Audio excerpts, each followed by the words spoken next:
dark shapes in the gloomy light. You could hardly see the figures moving on the street, let alone identify them. That was just what they wanted. Brains punched in the door code and then held open the door for the others in a gentlemanly fashion. "Don't forget to keep quiet. A few floors up, there are people asleep in their beds," he admonished them. "Absolutely! We won't make a sound," said Anna Greta with her bellowing voice. As usual, she wasn't wearing her hearing aid. The League of Pensioners quickly slipped in through the door, while Anders, who was wheeling the specially manufactured bins in reinforced, extremely lightweight styrofoam, followed behind them. Martha had insisted on lightweight wheelie bins because the rest of the equipment, the folding ladders, tools and other paraphernalia, was rather heavy. If you were a crook in your 80s, you had to take care not to strain yourself. They didn't care about the bank premises on the ground floor, but took the lift to the bank's staff entrance up on the first floor. The gang had studied a plan of the building and knew that if you were going to get into the vault the usual way, you'd have to force doors that were 2 feet thick. Even the cotter pins were thicker than the biggest telephone poles. So it was better to concentrate on the floor above, which was of pine wood and insulated with plasterboard and chipboard. "That sort of jerry-built construction can be broken up by sneezing," Martha had said when they planned the coup. "Chipboard and plasterboard. Goodness me, that's junk material."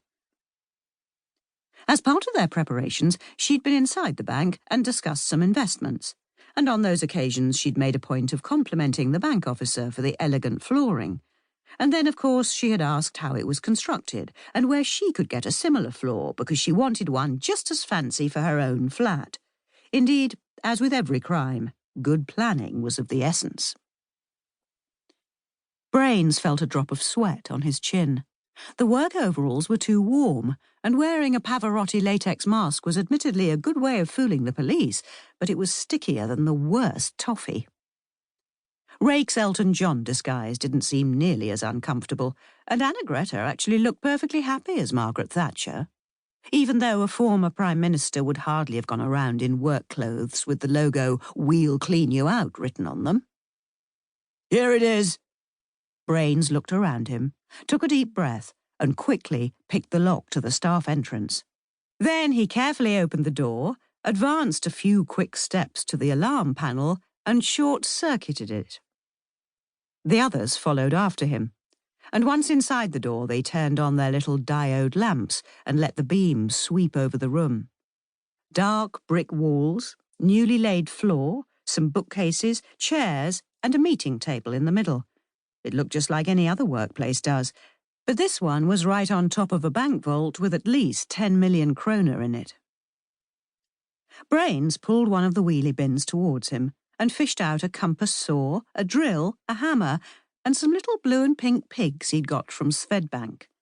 They were piggy banks, which preferably should not be shaken, because on this occasion they were filled with explosives and not with coins. Brains, with his many years' experience as an engineer and inventor, had thought that 12-inch firework bombs with black powder ought to make the work a bit easier. And so, without Martha knowing about it, he'd added some extra. In particular, the pink piggy bank had a very potent charge. "And now the ladders," said Brains, scratching himself under the Pavarotti beard. Anders lifted them out of bin number 2, fumbled a bit in the semi-dark, but finally managed to put the pieces together. After which, Brains took a deep breath and said, "Right, my friends, now, all we have to do is make some holes in the floor."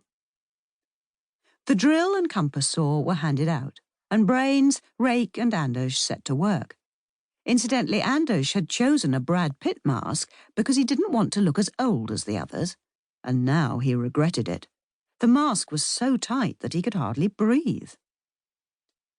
In the pale blue beam of the diodes, the men succeeded in drilling several holes, and then enlarging them with the compass saw, after which it was time for the piggy banks. Brains was perspiring so much that for a brief moment he worried that he would faint from dehydration because he hadn't brought a water bottle with him. Dehydration in a bank? Who could have thought of that?